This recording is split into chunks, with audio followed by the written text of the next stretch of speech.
اهم اخبار: آمار بیکاری به زیر صفر رسید. در گفتگوی خبرنگار ما با یکی از مدیران، ایشان آمار بیکاری را 0% اعلام کردند و به این نکته اشاره کردند که جوانان خود برای کار نمی آیند، وگرنه ما برای همه کار داریم و عملاً همه را سر کار گذاشته ایم.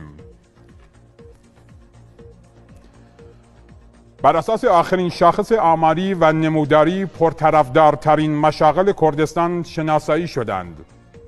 در این میان نخود و فلافل میدانگاز سنندج، ماسیگیری و قلاب در زروار و سدهای کردستان، شربت مویژ، فروشی در سقز، دست فروشی در کل استان، واندهای شهرهای مختلف، داچکه فروشی، گدایی، فوت فروشی، شیشه پاک کردن در سر چهارراههای استان مقام پرطرفدارترین مشاغل استان را به خود اختصاص دادند. پردرآمدترین مشاغل استان به همت تیم تحقیقاتی ما مشخص و رتبه بندی شدند.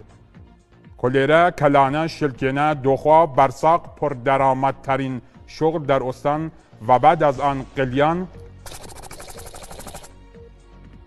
و سیگار فروشی های سیار دومین شغل پردرآمد استان شناسایی شدند.